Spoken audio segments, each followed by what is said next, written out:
Hello, hello, hello. Welcome to another edition of the Football Exponential Show. And on today's podcast with me, I have my friend. It's been a while. I'm Frank. Welcome back. How are you doing Hello, today? hello. I'm doing well. I'm doing well. Happy New Year. And it's good to be back. It's good to be It, back. it's good to be back. It's back like we never left. Yeah. So interesting. So this is gonna be a very quick one, just some quick reaction as we just finished watching the really interesting El Clasico that just happened. The Supercup has been concluded. We now have the ultimate champion for 2025-2026 Supercup, the Yeah. Espana, and we will start off with a massive congratulations to Barcelona, massive congratulations to Hansi Flick for his eighth consecutive final victories. But Yeah. Yeah. before we unpack all of the juicy topics around that fixture, I just want to hear your reaction. How do you feel about the game? Did you enjoy a good So game of football? yeah. I think if there's any fixture in the last few years that you're sure of a good game is always a Clásico. The Clásico never disappoints. And just first and foremost, congratulations to Barcelona. That's a statement that I don't enjoy saying a lot. But this You've time, had to say it quite a bit, yeah. well, not really, but again, on this occasion, congratulations to Barcelona. That was a well won game. I think you guys outplayed Real Madrid for basically the entire game. Of course, Madrid had that. They rallied in the ending minutes of the first half, but you got to think about Barca were the better team, and they showed that class with the goals they scored, the chances they created, and overall congratulations to Barcelona. So again, this is another trophy for as the Flicks Barcelona. How do you feel? Is I it feel is it because it's also important to know this is since the Chelsea game in the Champions League. I think Barca have been on a very good run since then, and and I victories in think a this row. yeah, and I think this moment is a sign of Barcelona's not because it's still early in the season. I think it's just a sign of Barcelona's how do you say Barcelona's not Resurgence. form. Yeah, a bit, but yeah, I'll say so. But I think it just stamps the overall dominance as one of the best teams around in European football. And I think again, it's just testament to the coaching that has the Flick has done at Barcelona in the last year or so. And I think again, I think for me, I think he's right now for me he's the best manager in European football. There's no doubt about it in terms of how the the amount is gotten out of this Barcelona team, and also let's not forget the economical factors that Barcelona have. It's not a job where you can go into the January window. You need more attacking power. You sign and Antoine Semenyo for 65 million, and you keep it going. So I think he's done a masterful job so far. Yeah, no, absolutely. Barcelona clearly don't have the luxury to go pick a Kawashila from a title challenging Italian side into a French side and go on to win the Champions League. But we do have smart ways at which we've tried to conduct business. Like what we've had with John Castelo is not the most pricey sort of transfer, but at least you would look at the transfer on paper. It's a needed one. It's an individual that can cover Yeah. two positions that we do need cover up for in the Barcelona team. But in all, right, I absolutely agree with you. Hansi Flick is up there with me. I mean, I'm surprised to hear you say that because a lot of people would scream. Luis Enrique would scream. I mean, there are some other top managers as well, but he's up there in that conversation given the Yeah. limitation Yeah. of the resources available to him and the results that he's like. Pretty much besides the Champions League, he's been a clean sweep of all the trophies that he's competed for or is in Yeah. competition for since he joined Barcelona, and that in itself is the kind of confidence that Barcelona fans around the world we're super proud of. We're proud of this team. I personally always feel like Rafinha coming back to the team is going to make a huge difference. That was Um, key. That uh, was key. and we can see that today not just by the goals but the outlet, the space, like, and also what to do. I mean, no discrediting to Rashford's efforts towards the dying minutes of the game, but Yeah. Rafinha would would do something more with that chance. Or make a better decision or something of that sort. But overall, I mean, if we keep it to the positive sort of Barcelona standpoint, I think the team played together. It's good to see Ronaldo back on the pitch, however long it was. It's good to see, some interesting moments. But personally, I feel like the first half, Barcelona controlled the game for most part of it. Barcelona should have done more in terms of giving themselves the cushion required, especially after going 1-0 up. They literally invited Real Madrid into the game. So let's take the breakdown and let's go Yeah. Let's minute go by step minute step kind by of step. coverage. So Yeah. Yeah. how would you narrate that first half for some of those who didn't watch it, or for some of those who watched it but didn't watch it with a lot of analytical I think focus on I it? think I think in the first half, and I know it ended the first half ended 2-2, but I think it was never a game where it never felt like that kind of a game. You understand what I mean? I didn't feel Real Madrid they had at different points in the first half they had good chances to score a goal. I think there was one from Gonzalo Garcia, and Vinicius had a good one again, but I think they didn't really finish quite well. But I think Barca were in control in terms of the ball, in terms of the share of the ball. They were popping it around. They looked confident. They looked the better team at that point in time. I felt Madrid were just chasing shadows for a long period of that first half. But at the same time, they were not out of it, but they were still not in it. So and before Rafinha's first goal in the first half, he missed it's something quite similar. It looked like that's why you're here. This is your bread and butter. This is where you should be. Like if there's anybody you want that chance to fall to, except Lewandowski, it's Rafinha, and he Yeah, misses that chance. But less than a few minutes after that, he gets another one from a fantastic ball from Pedri. Was Pedri right? Yeah, yeah, yeah. Pedri plays absolutely. him in, and I think Pedri has been Pedri had his best. It won't be imitation today. I think he's been watching a lot of Iwobi clips. So I think Maybe, I think maybe we should call him Alex Pedri. however you want to call it, however you want to say, but I think that there was a very good pass. It was a very good pass and it was a very good finish from Rafinha. So that puts obvious put Barca 1-0 up. And I think Barca were in control at that moment in time. But with Madrid and how they play, Madrid, I think there's any team in Europe in the last few years that plays so individualistic the way Madrid play, where you can give the ball to one person, and particularly he always tends to be Vinicius or most times Mbappe as well. If Vinny gets the ball, then he does the magic. He skins Kunde on the outside, brings it back inside, and then finishes perfectly past Garcia. And at that point, like, no, this is a good game. Like, let's go. Can Madrid take it 1-1 at halftime, and they go from there. But again, Barca pop up again. Lewandowski's goal. How do you find it? No, actually, now that I think about it, I think the first goal to Rafinha was a Femi Lopez assist, and then it was the From Lopez? second one. Yeah, I think so. I Yeah. think it was the second one that was Pedri to Lewandowski, the sublime pass there. But Lewandowski took So his. so they've both been watching Robbie then. That's what you're telling me. Yeah, well, well, maybe they've subscribed to Super Eagles Masterclass. Who Yeah. knows? but Yeah. but Yeah. yeah, yeah. So but definitely that was a very clinical finish. That just shows you that there's a mature old head with that ball. Yeah. That He was he knew exactly what to do, and then literally when the ball got off the post, and I was like, just go in, creep in, because in the past you just if you don't get those chances buried, then you know that you're in a lot of pressure. But I was quite disappointed from there on. Like, yeah, the first yeah. goal from Vinicius was like literally a lack of concentration. Plus, Kunde had a bad day when he was really asked to do the primary thing that he needs to do, which is Yeah. defend. Yeah. Vinicius had him on the dial, but. I think also for the Vinicius goal, it wasn't just Kunde. Like when Vinicius finally arrived at the box, the two centre backs in Kubasi and Eric Garcia were anticipating a There cutback to Gonzalez, there was and we're there was busy trying no to cover that. They were busy trying to cover that passing lane, and Vinicius just did what Vinicius could do when he was having a good day.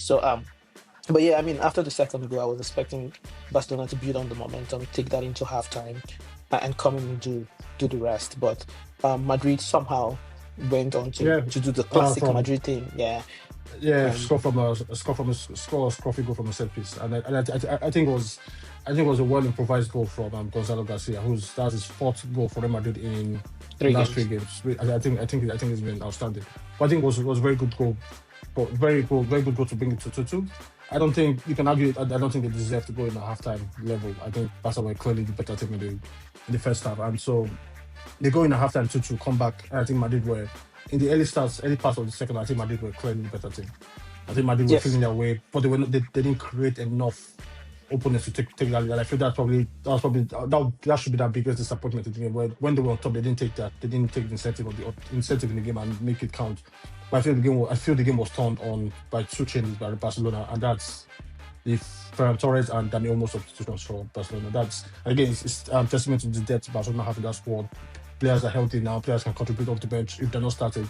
I think when you can bring on I know Ferran Torres is not everybody's cup of tea, but I think he's had a very good season for Barcelona Yeah. this year and even Yeah. last year as well. And Dan Olmo is a bit you're not quite sure what to expect. But I think on the good is a very capable operator at this level. But I think once those changes were made, Barcelona really emerged as the dominant team in the game.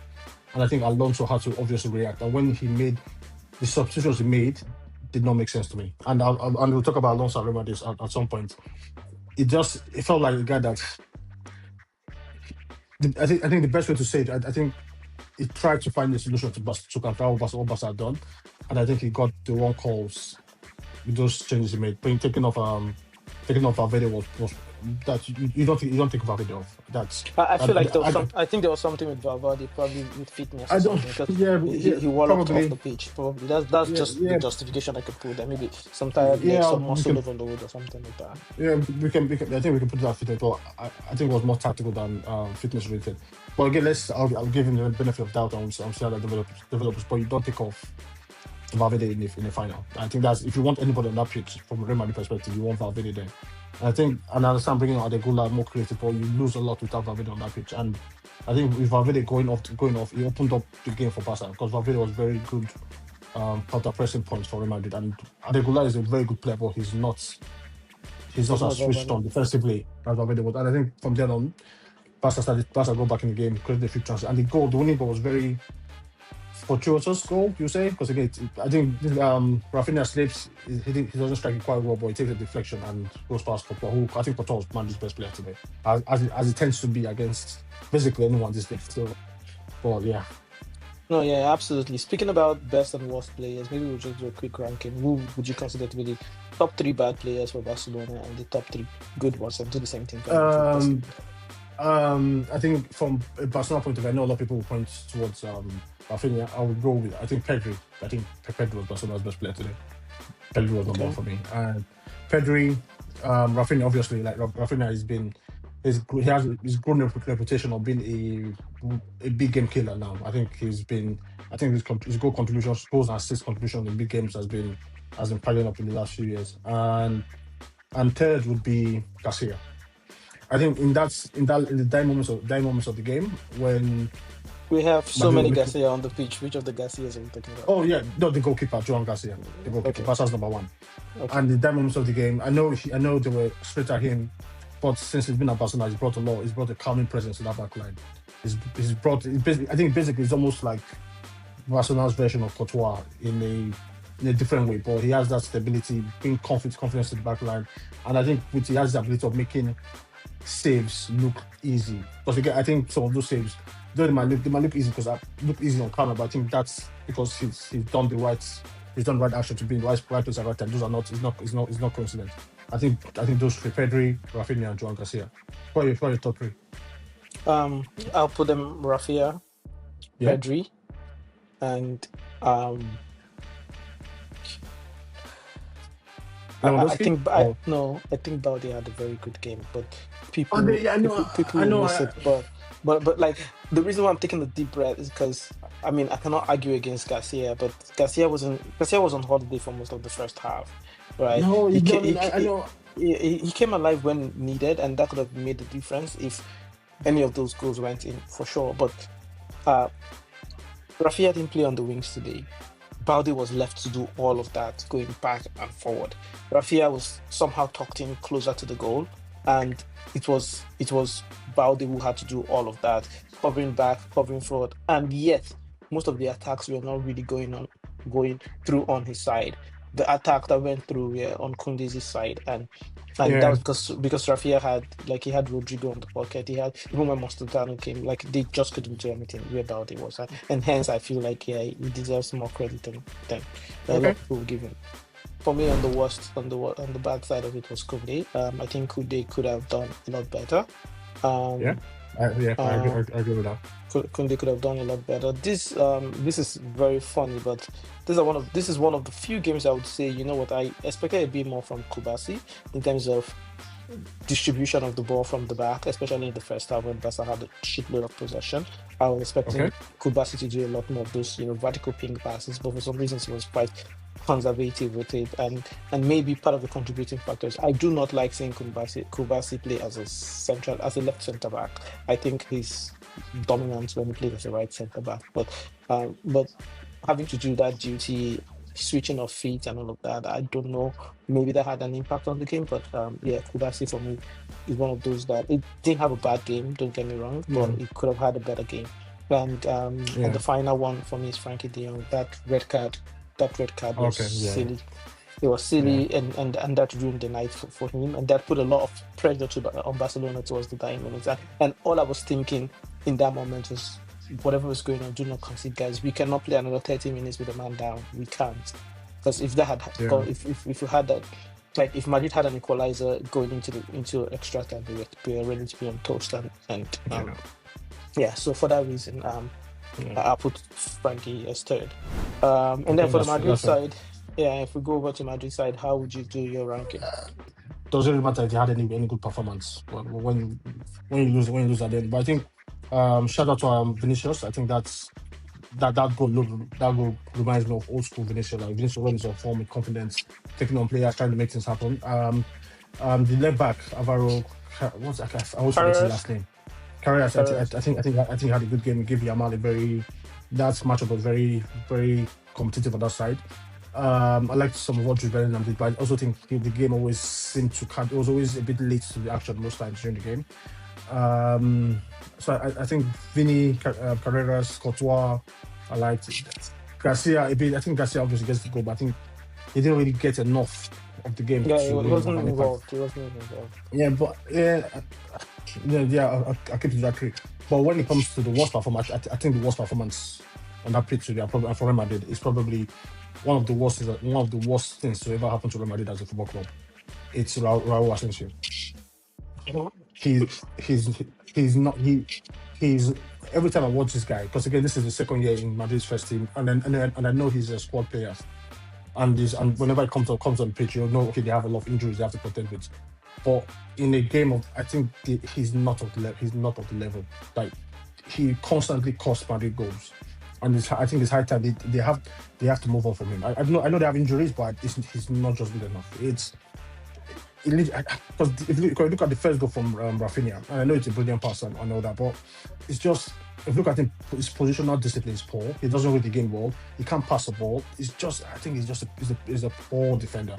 And another one would be again Rodrigo. I think he has this way of going. It's like a pendulum clock where he goes back and forth between good and bad performances. He was good against Atletico Madrid, today not so good. And the third one probably say Tchouaméni. I wasn't overly impressed with Tchouaméni, but I think the biggest threat to anything they tried to do today was Asensio. And you know what? No, I'll say Asensio, and the other one would be Xavi Alonso.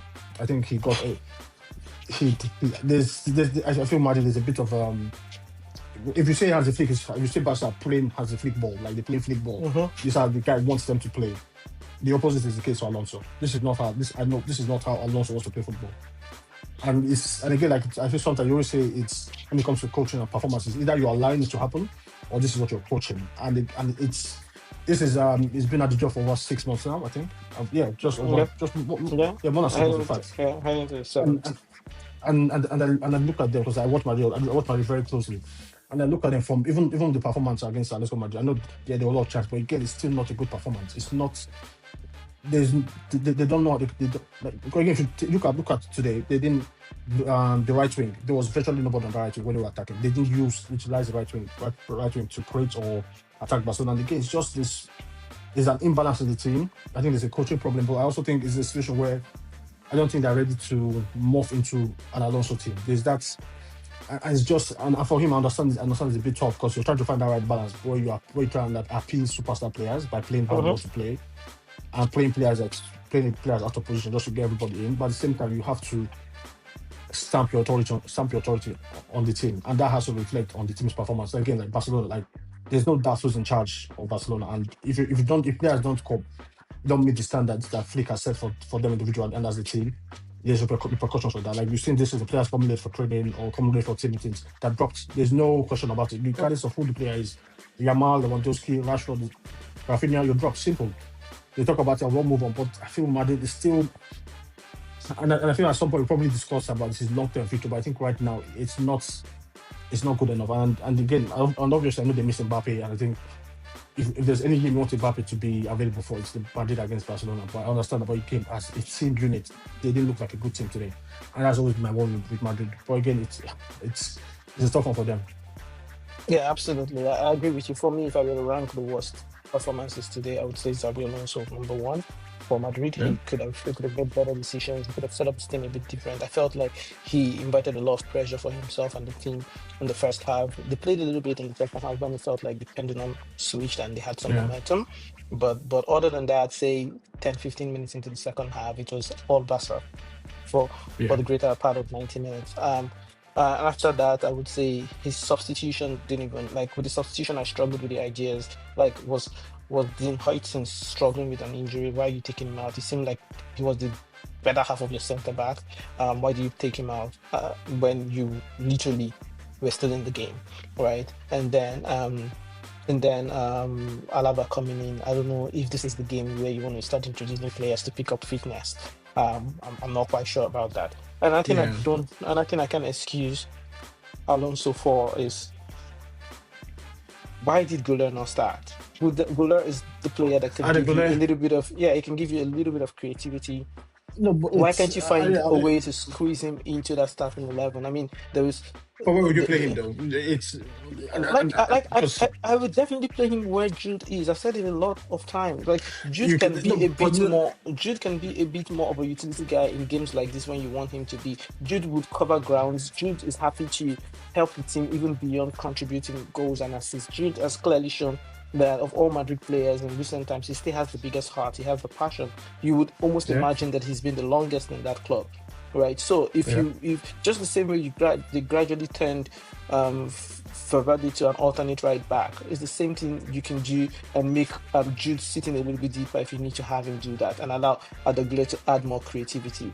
But And okay, no, because I think it was Vinny, Trum, Rodrigo, Garcia, then Tremendo was a centre back today. Then yeah, Camavinga and Jude in midfield alongside Valverde. But I think Valverde was on the right no, side, Favadi tucking was him on into right the back. Favadi was the right back no today. Gas Yeah, no assist was the right back. no, No, Favadi was the right back. Yeah, so Favadi was the right no, back no, no, no, today, no, no, no, no, no, no. Valverde was not right back. Assist was right back. Shomeni and Hoysens are centre backs. and then There we was played. Camavinga. Sorry, Kamavinga played in the midfield. Camavinga and Jude in midfield. Yeah.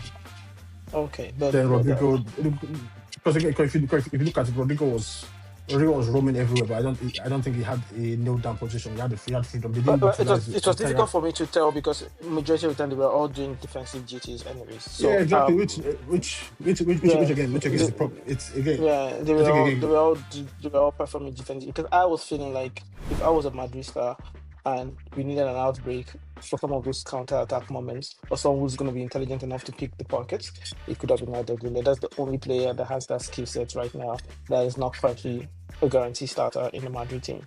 And for a game like yeah, this, it's it felt like they were already set up to be conservative. They weren't prepared to bring the game to Barcelona, and they paid for it. yeah, and again, I know I know of course I know they have a few injuries, particularly in defense. Trent is injured, Carvajal is missing. Rudiger didn't play today, but even like back to the first Clásico this season and how they set up and how they try to get all these guys into because I remember the first class it was the time when Jude went to that right wing, tried to play on the right, it didn't work out. He went back into midfield, and Camavinga went on that right wing to try and stop Balde. I didn't think Balde had an impressive game today, but that's fine. But it's just the utilization of certain players in certain positions doesn't quite make it.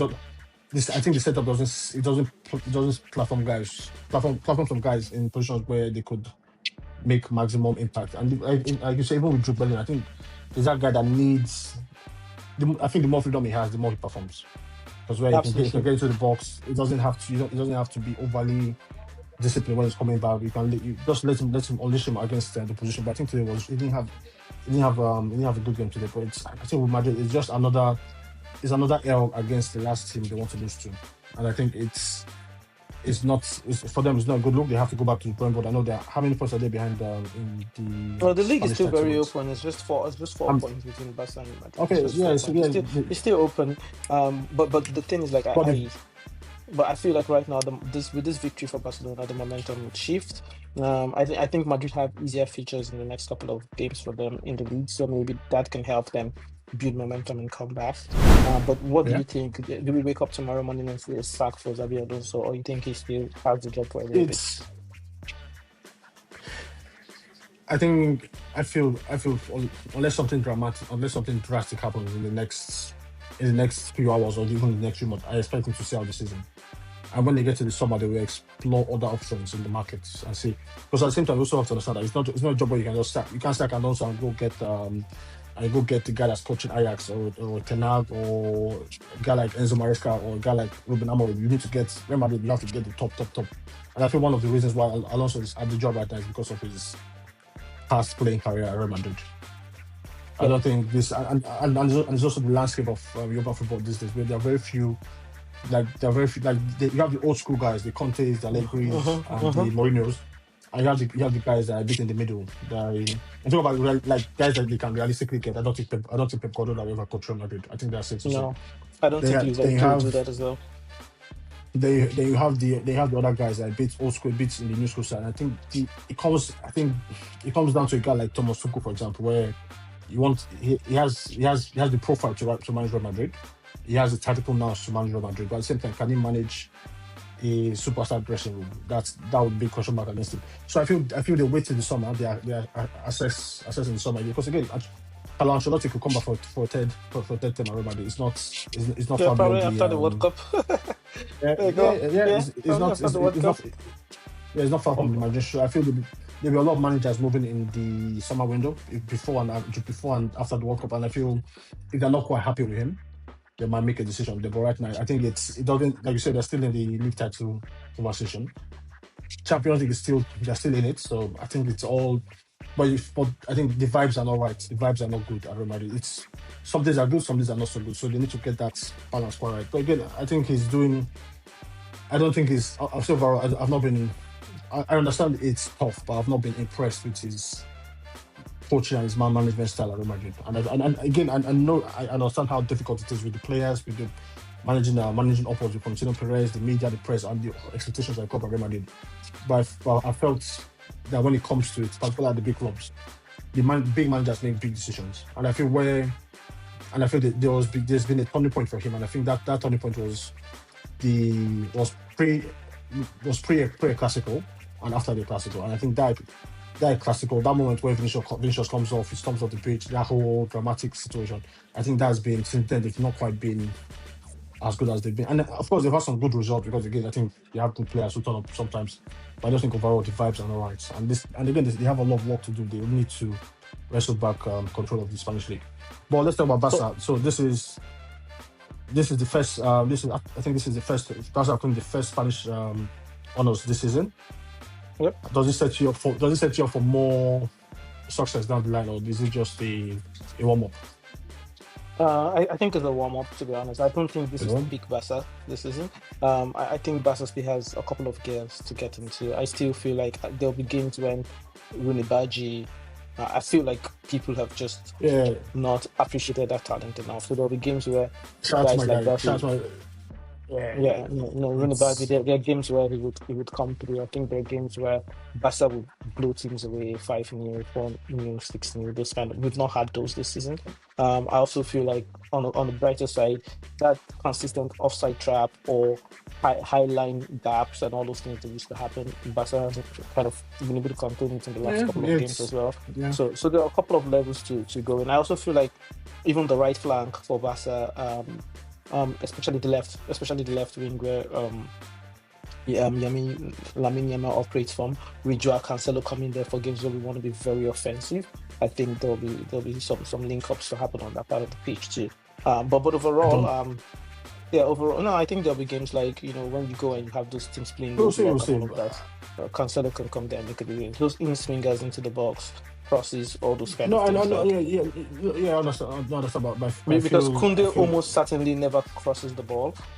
He No, almost but that's never by crosses the design. ball. No, Yeah, I that's know, I by know. that's by design. I, It's not. I know. I know, but in a game where you have And Lewandowski locking in the box, you can pull that cross in, and he's good on the air as well. But yeah, yeah, there's that, and there is that. But I also feel like, from a Barca standpoint, if they want to move one gear up in the season very quickly, they should still be in the market for a more seasoned left centre back. To be honest, just so that it's nice to go into those big nights in the Champions League and you look at your first 11 of that. Yep. So there are no holes to poke there. But and other than that, and Other than that, all good. Other than that, I think this team has Yeah, good cover in almost every position. I'm very yeah, confident with the guys on the flank. I'm confident with the guys down the midfield. The yeah. midfield, it's good. Everything. And just before we go, just I also think it's if there's any if there should be any worry about Barcelona, it probably would be the fact that they again, and I know Real Madrid is a big game, Vinicius and all. I think Barcelona tend to give too many opportunities away. I think that'll be the one where you can play as amazing because again, I know it's a tricky scoreline, but I think the scoreline does not quite reflect how Barca were dominant over 90 minutes in this game, in my opinion. And I feel that'll probably be the one issue where look like if there are games where you're very good, doing everything right, you shouldn't be considering the type of goals they considered today. But again, it's just a bit the nitpick because I worry about well, not worry because I hope it happens. But when you get to the latter stages, no, because when you get to the latter stage of the Champions League, that's when you get found out. But again, I think what Flip has done the last couple of months, particularly since that Chelsea game, what he's done with Eric Garcia at midfield and what he's done with Gerard Martin at centre back, I think has been. I think that's basically saved or changed Barcelona's season. Just that those two situations, right? Because I think Garcia at midfield brings more defensive now, and it will frees up Pedro to go further up the pitch and roam around in the middle of the park and be a creative force there. I think Gerard Martin not necessarily the best defender or whatever, but I think having a guy that can play on the left side of that defense, it brings more balance to the entire team Absolutely, absolutely. than Shonin And it's also very, a crack. it's also a very good passer of the ball. A lot of people don't Yeah, say it's, that exactly. about It's all it's and a very good and I passer of the think ball too. and I think the less you see of Arroyo, the better for Barca. That's it to say. And but I think with our Barca, they're in a good moment. I think they would. I expect them to win the Dutch, to win the Spanish title, and we'll see how that goes on for them. Yeah, I But expect before another clean we sweep a clean of our sweep, span perfect. Yes, I expect a clean sweep. So a we clean still sweep. have the Copa del Rey. I think they would win, and I think they'll win the Spanish La Liga too. Okay, okay. We'll check on that come the end of the season. Is there any point you'd like to add before we go, or okay, fine. Um, No, so like again, I'm super delighted with the results. I'm super delighted with how close it appears to be because I do not want Xabi Alonso to lose his job. I mean, I'm just another guy who doesn't want people to be out of job. But anyways, like I literally want him to be there as long as possible so the damage can be complete from his full cycle. And then we see what happens next summer. But again, another thing, if I were Madrid, if I were Mbappe, I would have just stayed back in Spain and continued my rehabilitation. But it's good to see that they haven't speed up his recovery process. But maybe his biggest takeaway is that he earned the red card for Frankie. But other than that, Okay, good. Other than okay, that, was and very absent. yeah, and I think on that note we'll call it a day for today. And again, this has been Football Exponential. To our listeners, we're back. We're back for the new year. More football to talk about. More content to come your way. So like, share, subscribe, leave your comments in the comment section. Any questions, any topics you want us to cover, put it there. I will be all over it. And again, thank you, my good friend, Kingsley. Enjoy your win. Have a good day. Bye. All right, thanks, guys. See you again for another edition. Take care. Don't forget to like, Bye. subscribe, Thanks. share, and keep it going.